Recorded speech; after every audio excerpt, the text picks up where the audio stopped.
మీరు చూస్తున్నారు తెలంగాణ సమాచార్ నుంచి కరీంనగర్ వార్తలు.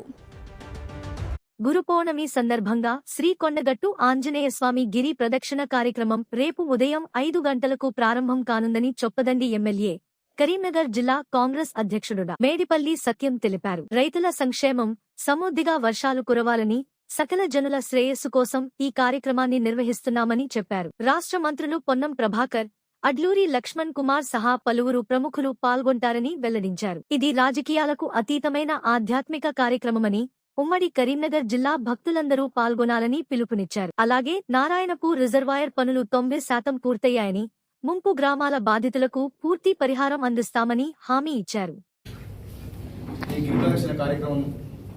ఇది కేవలం ఒక పార్టీకో, ఒక మతానికో, ఒక వర్గానికో సంబంధించింది కాదు. సకల జనుల సంక్షేమం కోసం,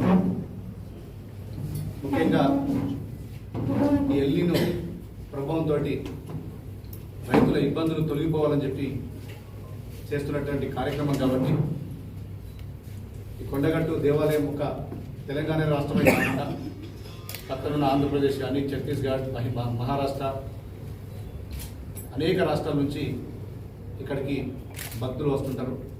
చాలామందికి నమ్మకమైనటువంటి దేవాలయం. ఈ కొండగట్టు యొక్క ప్రత్యేకత ఏంటంటే అటు నరసింహుంది, శివుని యొక్క ప్రతిరూపం కొండగట్టు అంటారు. ఇది భవిష్యత్తు దేశంలో ఎక్కడ కూడా ఇట్లాంటి విగ్రహం కానీ, ఇట్లాంటి దేవాలయం కానీ ఉండదు. ప్రతి ఒక్కరికి కూడా కోరుకున్న కోరికలని తీర్చే దేవాలయం కాబట్టి ప్రతి ఒక్కరు కూడా ఈ రాష్ట్రంలో కులాలకు, మతాలకు, పార్టీలకు, వర్గాలకు అతీతంగా కొండగట్టు గిరి ప్రదక్షిణలో పాల్గొనాలని చెప్పి నేను అందరినీ వేడుకుంటున్నాను. ఇప్పటికే తెలంగాణ రాష్ట్ర ప్రభుత్వం, గౌరవ ముఖ్యమంత్రి రేవంత్ రెడ్డి గారి నాయకత్వంలో అనేక దేవాలయాలు గతంలో గత ప్రభుత్వం ఉన్నప్పుడు యాదాద్రిని ఏ విధంగా డెవలప్ చేసిందో ఇప్పుడు ఈ దక్షిణ కాశీగా పేరు వచ్చినటువంటి వేములవాడ కానీ, బాసర, కాళేశ్వరం, ధర్మపురి, అదేవిధంగా కొండగట్టు ఆలయాల అభివృద్ధి కోసం ప్రత్యేకంగా చొరవ తీసుకుంటున్నాడు. గౌరవ ముఖ్యమంత్రి గారికి, రాష్ట్ర ప్రభుత్వానికి ప్రత్యేకంగా నేను ధన్యవాదాలు తెలియజేస్తున్నాను. రేపు జరిగే ఈ కార్యక్రమంలో రాష్ట్రానికి చెందినటువంటి మంత్రులు పొన్నం ప్రభాకర్ గారు, అదేవిధంగా అడ్లూరి లక్ష్మణ్ కుమార్ గారు కూడా హాజరు కాబోతున్నారు. రేపు ఉదయం 5 గంటలకు ఈ గిరి ప్రదక్షిణ కార్యక్రమం ప్రారంభమవుతుంది.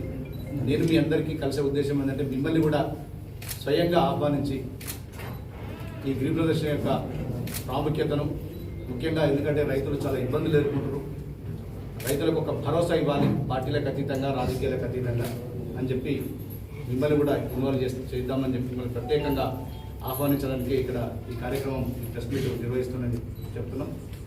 ఎందుకంటే తీవ్ర గతంలో ఎన్నడూ లేని విధంగా ఈసారి రాబోతుందని చెప్పి, కరువు రాబోతుందని శాస్త్రవేత్తలు చెప్తున్నారు. ఇట్లాంటి సందర్భంలో మనం అందరికీ రైతులకు ఒక భరోసాను, ఒక నమ్మకాన్ని, రైతులందరికీ మేము అండగా ఉంటామని చెప్పి ఒక నినాదాన్ని, ఒక భరోసాను రైతన్నలకు ఇవ్వాలని చెప్పి ఈ ఆధ్యాత్మిక కార్యక్రమం తీసుకున్నాం. ఇది పూర్తిగా రాజకీయాలకు, పార్టీలకు పూర్తిగా దూరంగా కేవలం ఆధ్యాత్మిక కార్యక్రమంగానే చూడాలని చెప్పి వేడుకుంటున్నాను. ఇప్పటికే చొప్పదండి నియోజకవర్గంలో ప్రతి గ్రామం నుంచి వందలాది మంది గతంలో కూడా ఈ కార్యక్రమం పాల్గొంటారు. ప్రతిసారి కూడా వేలాది మంది భక్తులు ఈ గిరి ప్రదక్షిణ కార్యక్రమంలో పాల్గొంటున్నారు. ఈసారి కూడా ఉమ్మడి జిల్లా నుంచి కూడా పెద్ద ఎత్తున భక్తులు, ప్రజలు అందరూ కూడా పాల్గొని రైతులను సుభిక్షం ఉండాలని చెప్పి కోరుకునే కార్యక్రమాన్ని, ఈ కార్యక్రమంలో ప్రతి ఒక్కరు కూడా భాగస్వామ్యం కావాలని చెప్పి నేను అందరినీ వేడుకుంటున్నాను. Thank you.